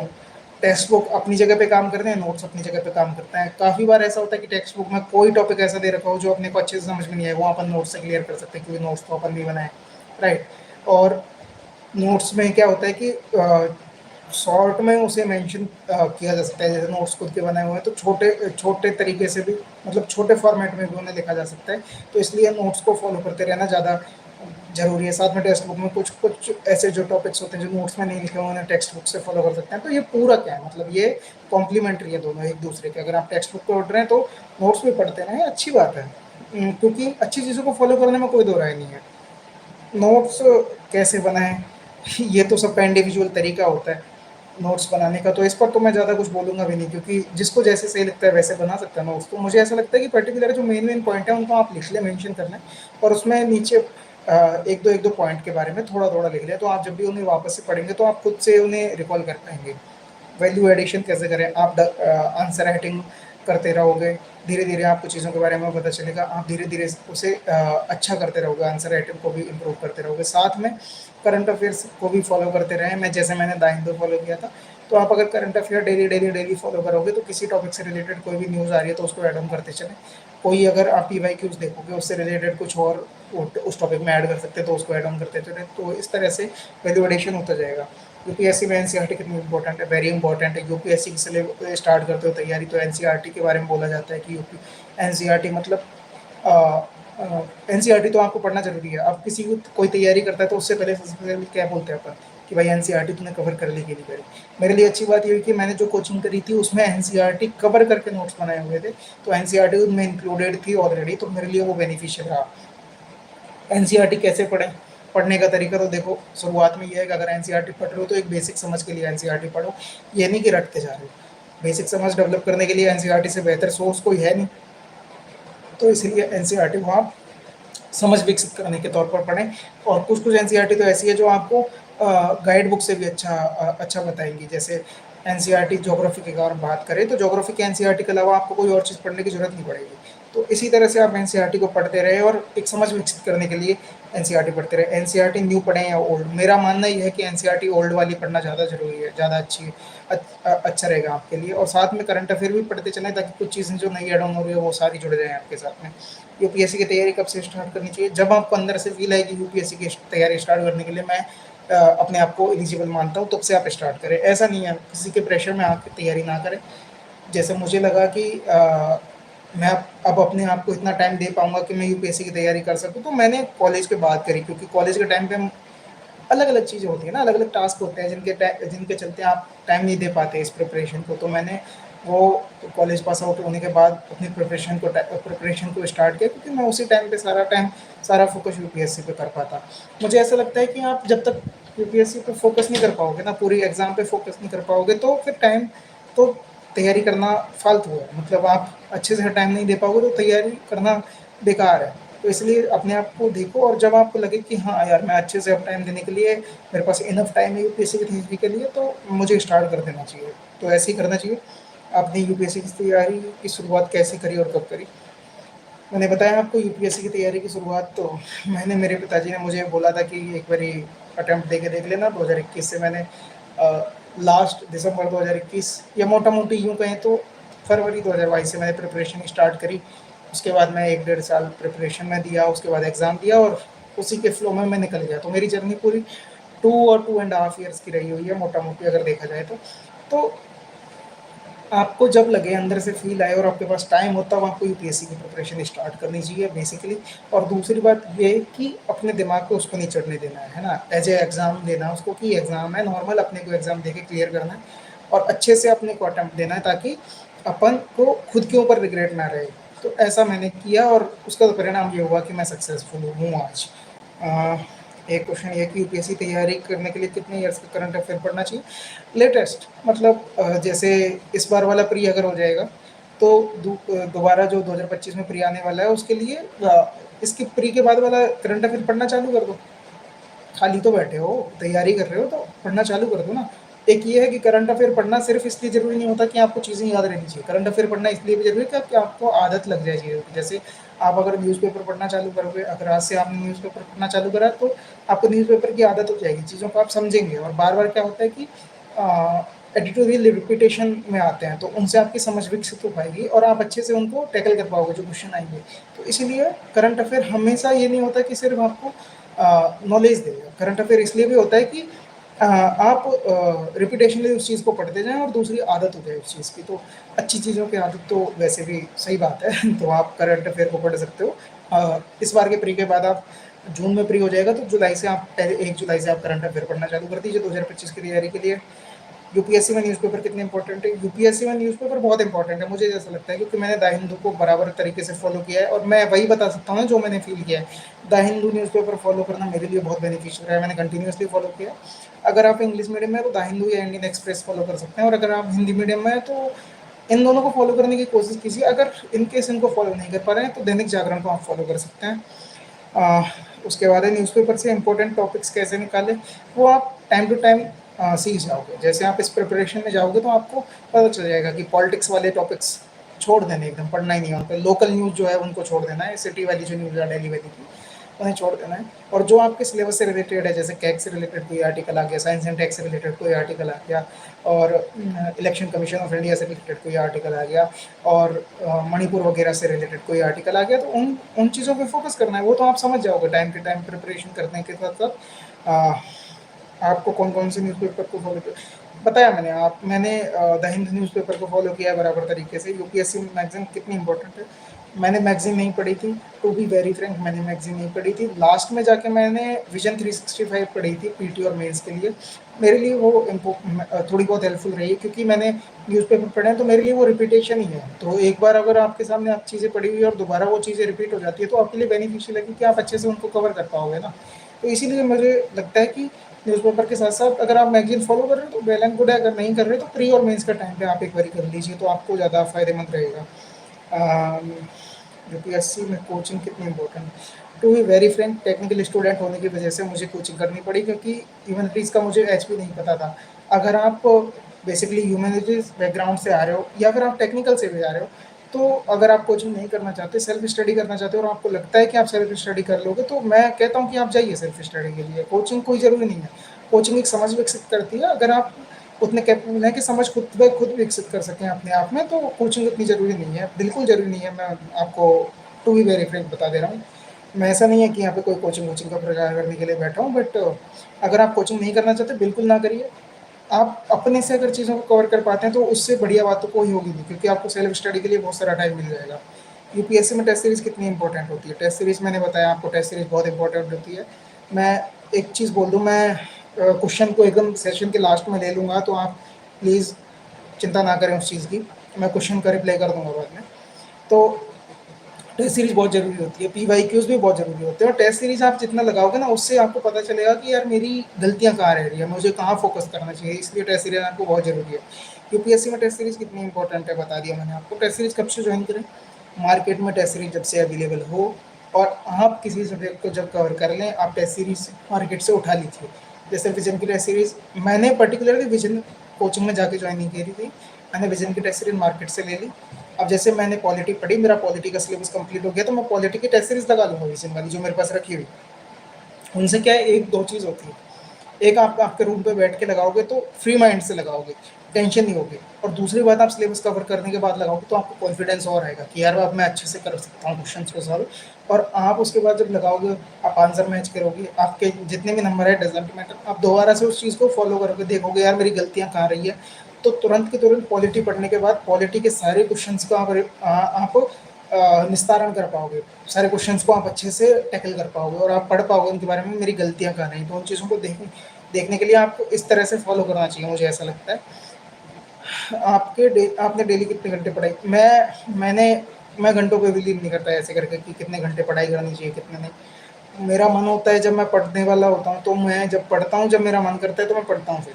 अगर मेरा पढ़ने का मन नहीं कर रहा तो मैं 1 मिनट भी नहीं पढ़ूँगा। काफ़ी बार यूपीएससी प्रिपरेशन में ऐसा हुआ कि होता है कि जब मैसेज महीने में आपका 25 दिन पढ़ने का मन करेगा, तो 2-4 दिन ऐसे होंगे जब पढ़ने का मन नहीं करेगा। ये तो शायद जेन्युइन कंसर्न है सभी का। तो जब पढ़ने का मन करे 25 दिन, तो इतने इतने जम के पढ़िए कि 5 दिन जब आपको एंजॉय करने का मन करे, तो उन्हें एंजॉय करने के बाद ऐसा ना लगे कि यार मैंने 5 दिन वेस्ट करे। तो इतना पढ़ लीजिए उन 25 दिन में कि आपको लगे कि यार मैंने 1 महीने की पढ़ाई कंप्लीट कर ली, 2-4 दिन एंजॉय करना पड़े तो वेल एंड गुड, कोई दिक्कत नहीं है आपको। आपको यूपीएससी की तैयारी के लिए मोटिवेशन कहाँ से मिला? ऑप्शन नहीं था ना सर, क्या करें? एक तो रहता है कि जब अभिभावकों की जिम्मेदारी आपके सर पे आ जाती है ना, कंधों पे, और आप जब वो आपके पीछे सपने देखने लगते हैं, वो सोचते हैं कि हमारा बेटा हमारे लिए ये करेगा, तो फिर ऑप्शन नहीं होता, वो मोटिवेशन लाना पड़ता है अपने आप को ना।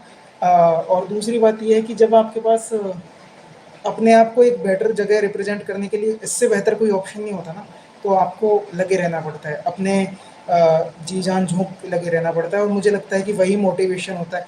मोटिवेशन अपने आप आ जाता है जब अपनी अपने माँ बाप की शक्ल देखोगे ना, और अभिभावक की शक्ल देखोगे, और अपने पास के जो लोग हैं जिनकी उम्मीदें तुम पर टिकी हुई हैं और जिनके सपने सिर्फ तुमसे जुड़े हुए हैं, जो तुम्हें सिर्फ सफल होना देखना चाहते हैं ना, उनको देख के अगर आप जाओगे ना, तो आपको मोटिवेशन अपने आप ही आएगा। सर यूपीएससी की तैयारी के दौरान खुद को मोटिवेट कैसे रखें मैंने बता दिया। टाइम टेबल कैसे बनाए? बिल्कुल मत बनाओ, जैसा आपका पढ़ने का मन कर रहा है पढ़ो, टाइम टेबल अपने आप बन जाता है। लिख के बनाओगे वो चीज़ें फॉलो नहीं होती कभी।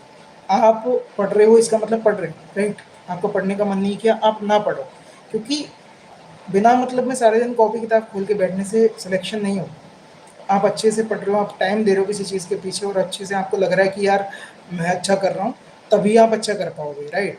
आप ऐसा नहीं है कि आप किताब खोल के बैठे रहे पूरे दिन भर, 5 दिन आप लगातार किताब खोल के बैठ के रहे, आपको समझ में आया नहीं कुछ भी, और आप बोल रहे हो कि मैं 10 घंटे डेली पढ़ा हूँ, तो उसका कोई मतलब निकलेगा नहीं। तो इसलिए टाइम टेबल ऐसा हाथ कॉपी पेन पे बनाना जरूरी नहीं है, दिमाग में बनाए रखो कि सुबह उठना है, ये करना है, वो करना है, अपने सारे कामों से फिनिश होकर पढ़ाई करनी है, इतनी पढ़ना है, उसके बाद थोड़ा सा खाना वाना खाना है, रेस्ट करना है, थोड़ा सा एंजॉय करना है, और फिर जो दोबारा पढ़ाई करनी है। तो यही डेली रूटीन होना चाहिए, मुझे ऐसा लगता है। यूपीएससी तैयारी के लिए मीडियम कैसे चूज करें? चूँकि मेरा मीडियम इंग्लिश भी हो सकता था, मैं इंग्लिश में भी कंफर्टेबल हूँ, मुझे कोई दिक्कत नहीं है इंग्लिश में भी, बट मुझे ऐसा लगता है कि हिंदी में मैं पला बड़ा हूँ, राइट? मेरी संस्कृति हिंदी से जुड़ी हुई है, मैं अपने आप को हिंदी में रिप्रेजेंट अच्छे से कर पाऊँ, मेरी रुचियाँ भी हिंदी से रिलेटेड है, मैं हिंदी में कविताएँ लिखता हूँ, मैं हिंदी में शायरियाँ लिखता हूँ। तो मुझे ऐसा लगता है कि हिंदी मेरे रग-रग में बसी हुई है, तो मुझे हिंदी मेरे लिए चूज़ करना एक अच्छी बात हो गई थी। मैं आपको बताऊँ, जब मैं कोचिंग करने आया था, तो मेरे से ये कोचिंग वाले जो हिंदी मीडियम के थे, उन्होंने भी कहा था कि आपका बैकग्राउंड तो एनआईटी दिल्ली से इलेक्ट्रिकल इंजीनियरिंग करा हुआ है, तो आप इंग्लिश मीडियम क्यों नहीं चूज़ करते? ये मेरे से खुद कोचिंग वालों ने कहा था, हिंदी मीडियम वालों ने। तो पर मेरा मानना ये था कि मैं हिंदी में अच्छा परफॉर्म कर पाता हूँ, जहाँ आपको लगता है कि आप अच्छे से परफॉर्मेंस दे पाओगे ना, वही मीडियम चूज़ करें, ऐसा कोई बात नहीं है। हिंदी मीडियम से होने के बावजूद भी पहले प्रयास में लोग निकल रहे हैं, मैं निकला हूँ, आप भी निकल सकते हो बिल्कुल। 40 सिलेक्शन बस दिखाने के लिए 40 सिलेक्शन है ना, उन 40 में एक मैं भी हूँ ना, जो फर्स्ट टाइम पे निकला हूँ, और लोग हैं जो फर्स्ट टाइम पे निकले। तो आप अपने आप को उनमें महसूस करिए, आप देखिए कि आप उनके साथ हो, उनके जैसे हो, और हो सकता है कि आप 40 से 80 करोगे सिलेक्शन, और 80 से 160 करोगे, और आने वाले टाइम में हो सकता है कि बराबर सिलेक्शन हो जाए हिंदी और इंग्लिश मीडियम से। तो लैंग्वेज चूज़ करना टोटली आपके ऊपर है, आप जिसमें कंफर्टेबल अपने आप को महसूस करें। आफ्टर ऑल आंसर्स लिखने आपको जाना है, मेरे को तो जाना नहीं है, तो आपको जो कंफर्टेबल जिस लैंग्वेज में फील करें, उसमें आप उसको आप चूज़ करें। यूपीएससी की तैयारी के लिए सोशल मीडिया का यूज़ कैसे करें? मैंने सोशल मीडिया को एकदम छोड़ दिया था। मैं आवाज़ आ रही है मेरी सभी को? एक बार मुझे क्लियर कर दे प्लीज़। कोई मेंशन कर दे कि आवाज़ आ रही है, मेरी वॉइस क्लियर है ना सभी को?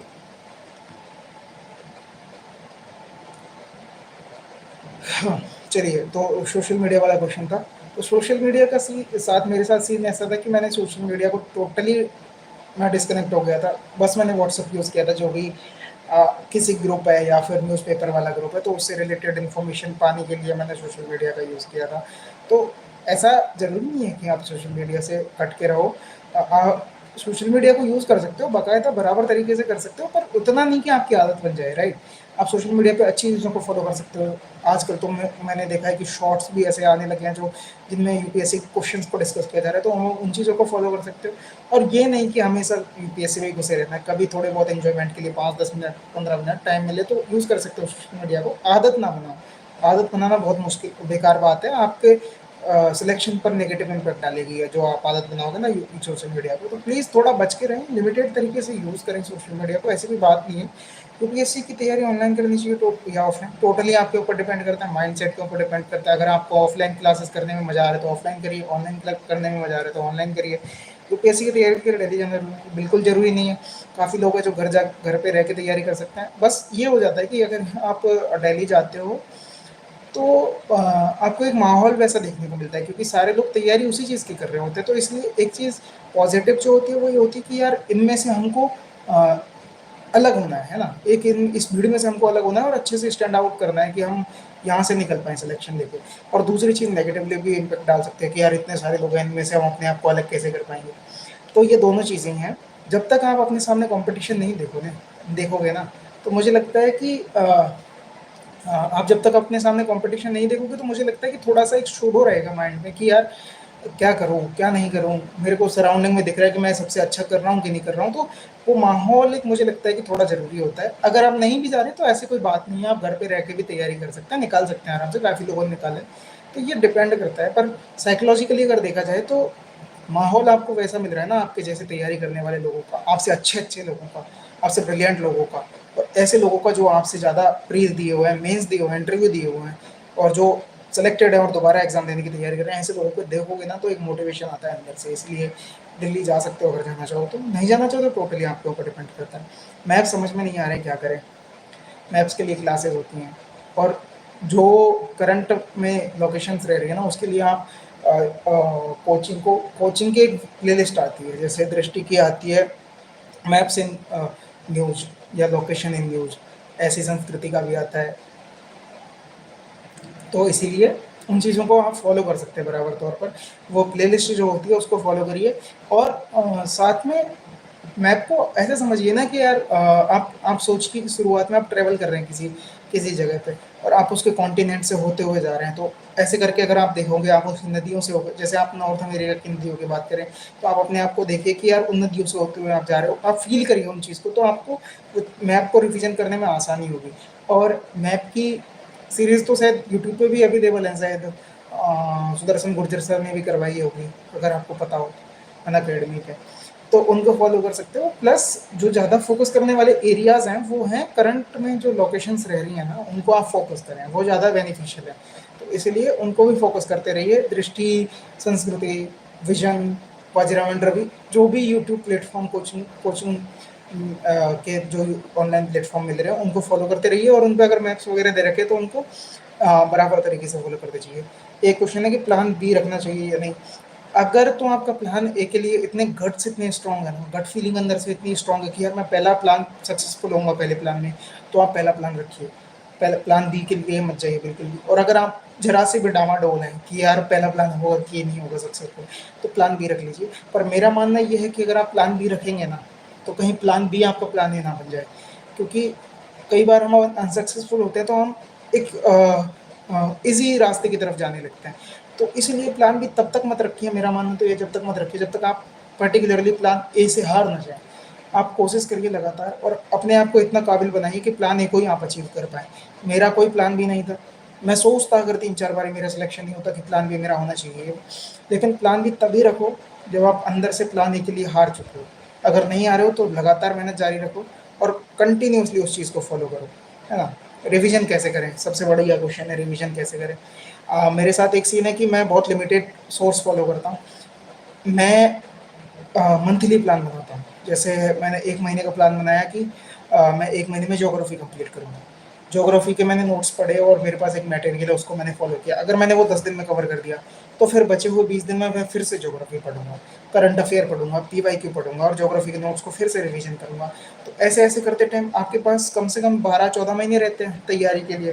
तो उनमें ऐसे-ऐसे करके 6 जो सब्जेक्ट अपनी मेन-मेन, ज्योग्राफी हुआ, हिस्ट्री हुआ, साइंस एंड टेक हुआ, इकोनॉमिक्स हुआ, और कौन सा एनवायरनमेंट एंड इकोलॉजी हुआ, और पॉलिटिकल साइंस हुआ। इनको रिपीटेशनली फॉलो कीजिए ना, आप 1 महीने में एक सब्जेक्ट को इजीली 2 बार कवर कर पाएंगे। तो अगर 2 महीने भी एक सब्जेक्ट के लिए दे दिए तो 4 बार आपका रिवीजन हो गया, और एक बार आप क्विक रिवीजन कर दीजिए, 5 बार रिवीजन वैसे हो जाएगा। और रीडिंग बिटवीन द लाइन्स जो होता है ना, वो आपको इसी चीज़ से मिलेगा। आप मंथली टारगेट बनाएंगे, आप डेली टारगेट बनाएंगे, और आप आपको एक मैं बात बोलूँ, मेरे साथ ये थोड़ा-सा सीन था कि मैं टारगेट जो बनाता था, उनको अचीव करने के लिए ऐसे सोचता था, मैं डेली टारगेट बनाता था और मैं तब तक नहीं सोचा था जब तक मेरा पहला दिन का टारगेट पूरा ना हो जाए। तो इसलिए आप वो डेडिकेशन रखिए, आप फ़ोकस करिए ना उन चीज़ पर, तभी आपको फ़ायदा मिलेगा उस चीज़ का ना। आप रिपिटेशनली उन चीज़ों को फ़ॉलो करते जाइए और मैं दावे के साथ कह सकता हूँ, अगर आप ऐसा करेंगे तो आपको पॉज़िटिव रिज़ल्ट मिलेगा। तो आप अपने डेली, मंथली टारगेट्स बनाइए और उन्हें पर्टिकुलरली फ़ॉलो करते रहिए। पढ़ा हुआ याद कैसे रखें? Revision is the key. अगर आप रिवीजन करते जाएँगे और साथ में टेस्ट सीरीज़ लगाएँगे, टेस्ट सीरीज़ में भी होता है ये टॉपिक्स रिवीजन हो जाता है, क्योंकि आप टेस्ट में भी क्वेश्चन के आंसर जब पढ़ोगे तो वो रिवीजन ही होएगा एक तरह से देखा जाए तो। तो आप रिवीजन करते रहिए बराबर तरीके से। आप रिवीजन करेंगे तो आपको याद भी रहेंगी चीज़ें। डिस्ट्रैक्शन से कैसे बचें? भाई साहब, बात ऐसी है कि आप अपने आप को प्रिपरेशन में इतना इन्वॉल्व कर दोगे ना कि आपको चारों तरफ की चीज़ें नज़र ही नहीं आएँगी, तो डिस्ट्रैक्शन भी नहीं दिखेगा। तो अपने आप को इतना झोंक के लगा दीजिए इस प्रिपरेशन की ड्यूरेशन में, इतना लगा दीजिए कि बस आपको एक ही चीज़ दिखे, लक्ष्य दिखे, आपको चिड़िया की आँखें दिखे, उसके अलावा कोई और चीज़ ना दिखे। तो जाना पड़ेगा ना आपको, प्रिपरेशन इतनी बड़ी चीज़ की कर रहे हो तो डिस्ट्रैक्शन जैसी चीज़ तो आपके दिमाग में आनी भी नहीं चाहिए, है ना? अगर डिस्ट्रैक्शन जैसी चीज़ें दिमाग में आ रही है तो आपकी प्रिपरेशन स्ट्रॉन्ग है नहीं और अपने आप पर आपका कंट्रोल नहीं है। अपने आप पर कंट्रोल नहीं होगा तो फिर आप कर भी नहीं पाएँगे ना चाहते हुए भी, कुछ भी। तो डिस्ट्रैक्शन तो नहीं आना चाहिए। पढ़ाई में मन कैसे लगाएँ? ये सब फालतू के क्वेश्चन है कि पढ़ाई में मन कैसे लगाएँ? मन लग जाता है। अब गोल जब इतना बड़ा होता है ना, तो मन लग जाता है। आपके सपने इतने बड़े होते हैं तो मन लग जाता है और आपके पीछे जब इतने लोगों की उम्मीदें जुड़ी हुई होती हैं ना, तो आपका मन लग जाता है ना चाहते हुए भी। आपकी तरफ से कुछ टिप्स, मेरी तरफ से यही टिप्स है कि बिंदास होके एग्ज़ाम दीजिए, तैयारी कीजिए और कंटिन्यूअसली लिमिटेड सोर्स के साथ फॉलो करते रहिए। न्यूज़पेपर आप बराबर तरीके से फॉलो करते रहिए और मैं किसी तरह से अगर आपकी हेल्प कर पाऊँ तो मुझसे प्लीज़ कुछ भी पूछना हो तो आप अपना बड़ा भाई समझ के या फिर अपना छोटा भाई समझ के, जैसे भी कुछ भी पूछना चाहें आप मेरे से पूछ सकते हैं। डायरेक्टली मेरे इंस्टाग्राम से आप कनेक्ट हो सकते हैं। मेरा इंस्टाग्राम आप नोट कर लीजिए, अगर आपको इंस्टाग्राम पे जुड़ना हो तो @IFS_विकास। और बहुत अच्छा लगा आपसे बात करके। अगर आपके कोई क्वेरी हो तो मेरे को प्लीज़ थोड़ा-सा बता सकते हैं आप। और एक चीज़ जो मैं सबसे बोलना चाहूँगा वो ये है कि ये एग्ज़ाम को है ना, एग्ज़ाम के तौर पर लीजिए। एक एग्ज़ाम को ज़िंदगी मत बनाइए। अगर ज़िंदगी बन गई ना एग्ज़ाम और आप भगवान ना करे आप अनसक्सेसफुल हो गए ना, तो आप टूट जाएँगे अंदर से। तो प्लीज़ इसको एग्ज़ाम को एज़ ए एग्ज़ाम ही लीजिए, क्योंकि आपके लिए ये सिर्फ़ एग्ज़ाम है और फ्यूचर टिका हुआ है इन पे, ठीक है, अच्छी बात है, लेकिन ज़िंदगी ख़त्म नहीं हो जाएगी अगर ये एग्ज़ाम नहीं निकले तो। तो एग्ज़ाम को एग्ज़ाम की तरह लीजिए और all the best for the future. और उम्मीद करता हूँ आप अच्छे से करें और उसमें मेरा कुछ थोड़ा-सा रोल हो पाए। हाँ, मैं क्वेश्चन देख पा रहा हूँ, कोई रिप्लाई ही नहीं देता ऑफ़िसर बन के, स्टडी से रिलेटेड कोई पूछना हो, बिल्कुल आप करिए मैसेज, मैं रिप्लाई करूँगा, मैं कोशिश करूँगा रिप्लाई देने की। जब तक मैं फ्री हूँ तब तक तो मैं करूँगा एटलीस्ट 3 महीने तक। Sir, how to prepare for ऐसे? ऐसे के लिए मैं थोड़ा-सा टिप्स बता दूँ आपको कि ऐसे को स्टार्ट करने के 2-4 तरीके होते हैं। जैसे शुरुआत में आप इस ऐसे को स्टार्ट किसी कहानी से कर सकते हैं। ऐसे को आप स्टार्ट किसी पोएट्री से कर सकते हैं, किसी कोटेशन से कर सकते हैं, किसी कोट से कर सकते हैं, किसी कन्वर्सेशन से कर सकते हैं, किसी केस स्टडी से कर सकते हैं या फिर किसी फैक्ट से कर सकते हैं। मुझे पर्टिकुलरली जो अच्छा लगता है वो ये है कि ऐसे को स्टार्ट करना चाहिए कन्वर्सेशन से। कन्वर्सेशन जब 2 लोगों में अपन कन्वर्सेशन बताएँगे ना, तो सामने वाले को इंटरेस्ट होगा पढ़ने में कि यार ये क्या बात कर रहे हैं, किससे रिलेटेड बात कर रहे हैं। और जब उस चीज़ को पढ़ेंगे तो ऐसे को अगर आपका पढ़ लिया ना, टीचर ने, एग्ज़ामिनर ने अगर आपके ऐसे को पूरे को पढ़ लिया तो आपके नंबर भी अच्छे मिलेंगे। इस बार ऐसे में एवरेज स्कोर 100 से भी नीचे गया है, मतलब सिलेक्टेड कैंडिडेट्स का अगर एवरेज देखा जाए तो 100 से भी नीचे स्कोर है। मेरा ठीक है, मतलब आई गॉट 126, तो मुझे डिसेंट स्कोर लगा और मेरी तैयारी खुद के हिसाब से थी, मैंने कभी किसी से ऐसे के लिए पूछा नहीं। तो मुझे ऐसा लगता है कन्वर्सेशन से आप स्टार्ट करो। आपके लिए अमूर्त ऐसे जो एब्स्ट्रैक्ट ऐसे है उसके लिए आप क्या करो कि क्वेश्चन रेज करो। इंट्रोडक्शन हो गया, इंट्रोडक्शन के बाद 4-5-6 क्वेश्चन रेज आपने करे। उसके बाद क्वेश्चन रेज करने के बाद आप हर क्वेश्चन का रिप्लाई करो। रिप्लाई करते करते बीच में कुछ कुछ कोटेशन भी ऐड कर सकते हो और अगर आप इंग्लिश मीडियम से हो तो हिंदी में कोटेशन ऐड करोगे चलेगा, कोई दिक्कत नहीं है। तो आप हिंदी में कोटेशन ऐड कर सकते हो, बट उसे रोमन में लिखना, रोमन में जैसे रोमन में लिखना उसे, तो आप ऐसे ऐड ऑन कर सकते हो और उनका रिप्लाई करते चलो, क्वेश्चंस का रिप्लाई करते जाओगे और लास्ट में जाकर कोई सजेशन अपना होगा तो उसको एज ए कंक्लूजन लिख सकते हो। तो इस तरह से एक बंधा हुआ ऐसे लगेगा और ऐसे अगर बंधा हुआ लगेगा तो आपको टीचर का पढ़ने का मन भी करेगा और अगर आपका ऐसे उसने पढ़ लिया तो आपको अच्छे नंबर मिलेंगे। तो ऐसे को वैसे फॉलो कर सकते हो। एक ऐसे आप कर दीजिए कन्वर्सेशन से स्टार्ट, और दूसरा ऐसे कर दीजिए आप केस स्टडी या कोई कहानी से या फिर कोई कोटेशन से स्टार्ट। अगर आपके पास कोई नहीं है, कुछ भी चीज़ आपको समझ में नहीं आ रही है और आप फैक्ट से स्टार्ट करना चाहते हैं, तो फैक्ट को लास्ट ऑप्शन रखिए, क्योंकि फैक्ट से स्टार्ट करने में नंबर थोड़े कम मिलते हैं, तो फैक्ट से स्टार्ट करने से बचिए। अगर आपके पास कोई और ऑप्शन नहीं है तो फैक्ट से स्टार्ट तब करिए। और कोई एनी अदर क्वेरी?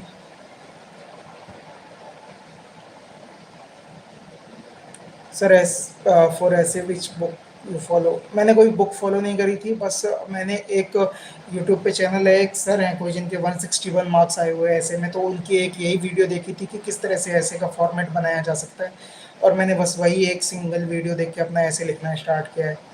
तो ऐसी कोई बुक नहीं है ऐसे के लिए, मैं आपको request. Okay. Your Telegram channel, मेरा टेलीग्राम चैनल कोई है नहीं, अगर मैं बनाऊंगा तो मैं आपको ऑनलाइन अपने इंस्टाग्राम अकाउंट पे अपडेट कर दूंगा, आप मेरे से जुड़ सकते हैं वहाँ से। Suggest me the best test series for prelims. दो टेस्ट सीरीज है हिंदी मीडियम के लिए, अगर मैंने जब जितना ऑब्जर्व किया है, इंग्लिश मीडियम के लिए भी अच्छी है वो टेस्ट सीरीज। विजन आईएएस की आप टेस्ट सीरीज फॉलो कर सकते हैं, जो अभ्यास नाम से होती है, या फिर जो 1 से लेकर 35 तक उसके टेस्ट होते हैं ऑल इंडिया लेवल के, उनको फॉलो कर सकते हैं। प्लस आप फॉरम आईएएस की टेस्ट सीरीज को फॉलो कर सकते हैं। उसके अलावा आप बेवजह की टेस्ट सीरीज से को देने से बचें, आप जितना हो सके। ऐसे बहुत सारे लोग हैं जो 6-6 इंटरव्यू भी दे चुके हैं लगातार, लेकिन सेलेक्ट नहीं हुआ है। लेकिन कोई नहीं, टाइम आएगा, अच्छा टाइम आएगा। And sir tell me something specific about CSAT. चूँकि मैंने सी सेट का इतना ज़्यादा पढ़ा नहीं था, मतलब इतना ज़्यादा मैं पढ़ा ही नहीं था एक्चुअली, तो सी सेट का मेरे को उतना आइडिया है नहीं, बट मैं 3-4-5 टॉपिक आपको बता दूँ, आप नोट डाउन कर सकते हैं उनको, जो आने वाले टाइम पे आपके लिए हेल्पफुल रहेंगे। एक है प्रोबेबिलिटी, जिसको हिंदी में प्रायिकता बोलते हैं। दूसरा परम्यूटेशन कॉम्बिनेशन, जिसको क्रमचय संचय बोला जाता है। तीसरा एक रीजनिंग का है, सिलोगिज्म जिसे बोलते हैं। एक है असर्शन रीजन, कथन कारण वाले क्वेश्चंस, और एक है नंबर सिस्टम।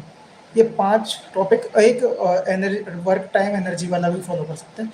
तो ये 5-6 जो टॉपिक है, ये यूपीएससी के थोड़े फेवरेट जोन है, तो यहाँ पे आप फोकस कर सकते हैं, इनसे मोस्टली क्वेश्चन पूछे जाने के चांसेस होते हैं। बाकी आप पीवाईक्यू सॉल्व करें जितना जल्दी हो सके।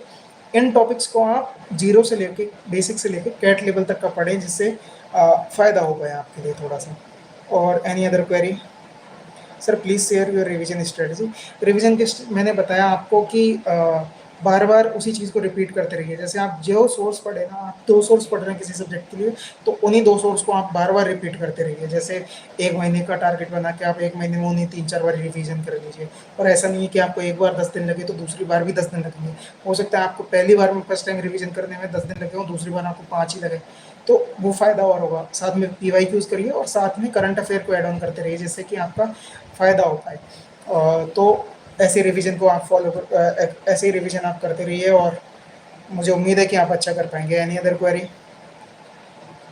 Sir early plan how to make syllabus very fast. Early मत सोच के चलो, डेली वाला सोच के चलो। डेली कि हमें आज ये रिपीट करना है, और ज़्यादा से ज़्यादा आप मंथली बना सकते हो। लेकिन ऐसा सोच के चलो कि अगर 1 महीने में मैंने ये टारगेट बनाया, तो 1 महीने में मैं एनी हाउ इसे पूरा करूँगा, और करना भी चाहिए आपको। अगर आप इतने ऑनेस्ट नहीं रहोगे अपनी प्रिपरेशन के लिए, तो फिर आपका प्रिपरेशन करना बेकार है। तो इसीलिए मुझे लगता है कि ईयरली के बजाय आप मंथली बनाओ, और डेली वाला टारगेट बनाओ, वो ज़्यादा बेनिफिशियल रहेगा आपके लिए।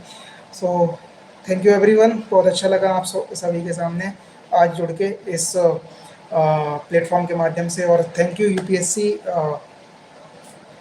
की प्रिपरेशन करने वाले सारे एस्पिरेंट्स के लिए। और मैं इस चैनल का भी शुक्रिया अदा करना चाहूँगा जिसने मेरे को एक प्लेटफॉर्म प्रोवाइड किया। साथ ही अगर आप कोई भी मेरे से जुड़ना चाहता है, और कोई भी मेरे से कोई क्वेरी है किसी की, वो पूछना चाहता है, तो आप मेरे से इंस्टाग्राम पे जुड़िएगा। मैंने आपको मेंशन कर दिया है इंस्टाग्राम @IFS_विकास। और आप ऑनलाइन भी मेरे प्लेटफॉर्म से जुड़ सकते हैं। धन्यवाद।